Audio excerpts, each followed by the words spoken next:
Greetings, this is Mr. Garwood with our continuing video series on Calculus 2nd edition by Briggs, Cochran, and Gillette. This video is the start of section 3.8, which is about implicit differentiation. And what I want to talk about is, up until this point, we have been doing explicit differentiation. And what that means is that I think of y is a function of x, and so there's only, this gives me something like y equals x cubed plus 3x plus 1, that's an x, and I can just differentiate both sides with respect to x and everything's fine. But the question then becomes, what do I do with a relation on the graph that looks like this? X plus y cubed minus xy equals 1. I can graph that. That is a graph, a relationship on the plane where if I have an x and a y value, I can determine where on the plane that falls. It is not easy for me to write this explicitly where I get the y solely in terms of x. So if I told you x, this is the y point. And this is what creates the problem of explicit differentiation.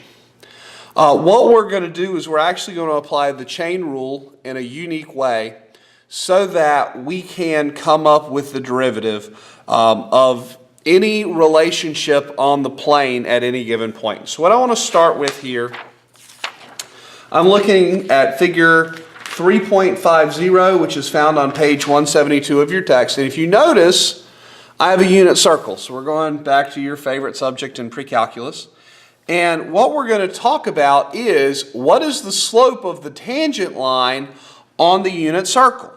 Well, we're going to focus here on x equals 1/2. And I'm going to show you that there are actually, so we can actually, I don't even have to show you this. Look, clearly there are two slopes when x is 1/2. And so I'm going to have to specify which y and which x I'm talking about. Now, what I want to focus, what we need to start with is, well, what's the equation of the unit circle? We write the equation of the unit circle as x squared plus y squared equals 1. And we're still talking about x's and y's in the plane. And my question for you is, what is the derivative of y with respect to x? How does y change as x changes? Now, what we're going to do here is we're going to differentiate both sides of this equation. So I'm going to say the derivative with respect to x of x squared plus y squared equals the derivative with respect to x of 1. Now, through our rules of differentiation, the derivative of anything plus another, I can rewrite this as the derivative with respect to x of x squared plus the derivative with respect to x of y squared equals the derivative with respect to x of 1. Now, this is easy. We've been doing this for a couple weeks now, and we're just going to use the power rule, and the derivative with respect to x of x squared is 2x. I don't need that little dot. We're going to pretend like it's not there. Okay? Now, this is where this is going to get hard. What we have to do is we actually have to think about this in terms of, I'm going to come over here and say, well, y is a function of x. I don't know what it is. And so what we're going to have to do is we're going to have to say, well, for y is some function of x. And so what I'm going to do is I'm going to say that u equals y. And we're going to and we're going to follow along and say, well, that means that du dx is dy dx. And that's kind of weird for me to write it that way. But I want you to see now is I have, if u equals y, I can then say du. Well, how do I want to say that? I don't want to say it that way. I have to use the chain rule. So now I'm going to differentiate. I'm going to say that the derivative with respect to x of y squared is the derivative with respect to y times the derivative of y with respect to x. And this kind of goes back to the chain rule like we were using in section 3.7. So notice here the dy's kind of cancel. Well, so what I'm going to do is I'm going to come over and say, all right, well, what's the derivative with respect to y? So if I have d dy of y squared, that's 2y.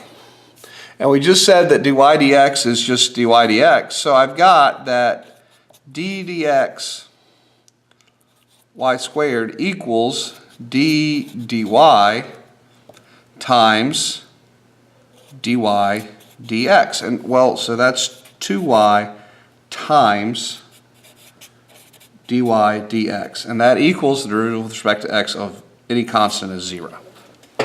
Now,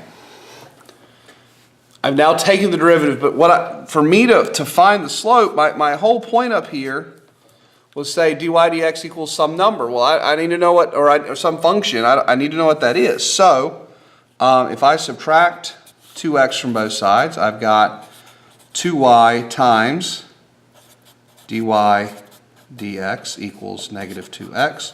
And I can divide both sides by 2y, giving me that dy dx equals negative x over y. There's my answer. So for any point on this circle, the slope of this tangent line, dy dx, equals negative x over y. Okay, well, what does that give me, Mr. Guard? So I can look at the point, I'm looking over here at the point 1/2 square root of 3 over 2.